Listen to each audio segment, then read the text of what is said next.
جی سر چھوٹا کویشچن ہے. ایک یہ کہ افغان ریفیوجیز جو یونیورسٹیز میں پڑھ رہے ہیں ایک کوٹے کے اوپر، یہاں پر تعداد بہت زیادہ ہے، اس کوٹے کو بڑھایا جا سکتا ہے.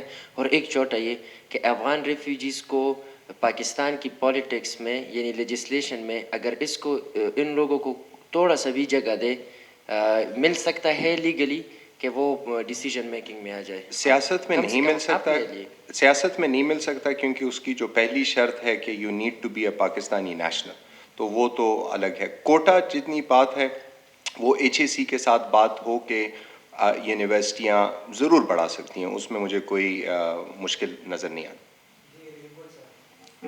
سر السلام علیکم. سر چائنا کې چې کوم یلو ویزا ورکوي په هغو بالکل دوی اکاونټ هم ورکوي، ګاډن ته پې اخیستی شي، ته ځان ته فیکټري هم جوړولی شي. په دوبۍ کې چې دوی ویزا هم ورکوي، بیا دوی خپل دوبۍ امارات کارډ ورکوي، ته هر څه کولی شي، ډېر ایزي ده. تاسو چې کوم بزنس ویزا ورکوئ هېڅ هم پرې نه میلاویږي. تاسو د یو کال ویزا ورکوئ، 2 میاشتې خامخا ته ځئ هلته واپس به تلئ. تورخم مشکلات تاسو معلومات دي.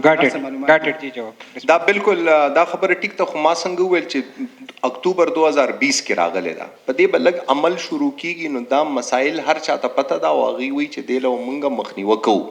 بینک اکاؤنٹ والا ډیو ډیلیجنس ته یقین وساته، زه پاکستانی یم، زما بزنس اکاؤنٹ دی او سټیټ بینک او د بینک الفلاح چې کم جنگ رواني نو هغه ستا د سوچ نه بار خبرې دي چې لکه ایز ا پاکستانی ته څومره مسایل دي، دا انټرنیشنل کمټمنټس دي.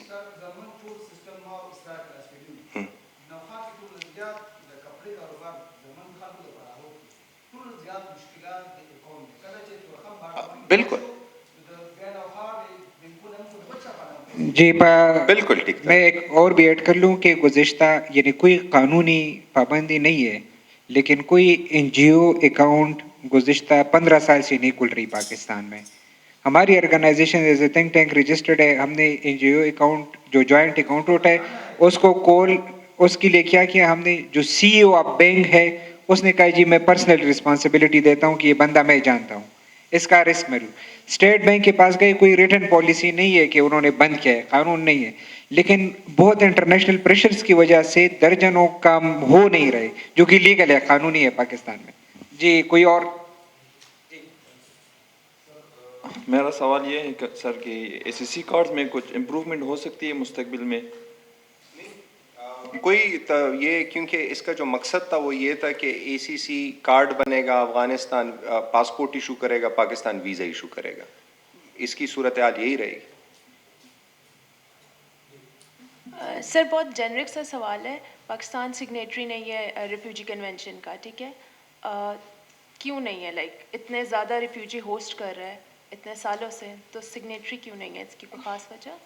مجھے تو کوئی اس کا جو ہسٹورک آنسر ہے وہ تو نہیں پتہ کہ یہ کیوں سگنیٹری نہیں ہے، لیکن پاکستان کا ایک سوال آپ اس کو بہتر یہ بنا سکتی ہیں کہ چلیں انٹرنیشنل لاء کا تو سگنیٹری نہیں ہے، اپنا قانون ہے کہ نہیں ہے، وہ بھی نہیں ہے.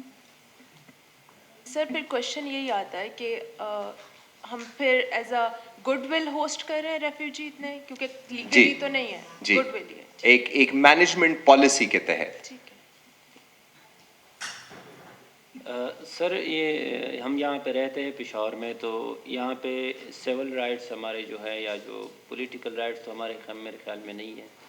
تو پولیٹیکل ایشوز کی وجہ سے ہماری سول جو ہے وہ بھی ہوتے ہیں، وائلیٹ ہوتے ہیں رائٹس.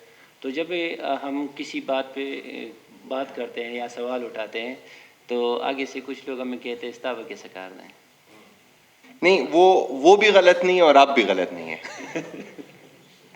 کیونکہ یہ نظام جو ہے یہ ایسا ہی ہے کہ آپ نے سوال کرنا ہوتا ہے اور آگے جو وہ جواب دے رہے ہیں وہ بھی قانونی طور پہ ٹھیک کہہ رہے ہیں کہ استعفا کی سکار دے، لیکن آپ یہاں پر رہتے ہیں. دیکھیں آخر کار میں آپ جب اسپتال جاتے ہیں بچہ پیدا ہوتا ہے برتھ سرٹیفکیٹ دیتا ہے، سو ولدیت کا آپ کا آئیڈیا ہو جائے، اور جب ڈیتھ ہوتی ہے تو سرٹیفکیٹ ملتا ہے تاکہ انہیریٹنس کی ایشو کلیئر ہو سکیں. تو یہ قانون جو ہے یہ بہت لازمی ہے، تو جب تک یہ قانونی راستے ٹھیک نہیں ہوں گے تو باتیں ایسی ہی چلتی رہیں گی. جی بہت بہت شکریہ جی دلاور خان صاحب کے لیے تالیاں. اور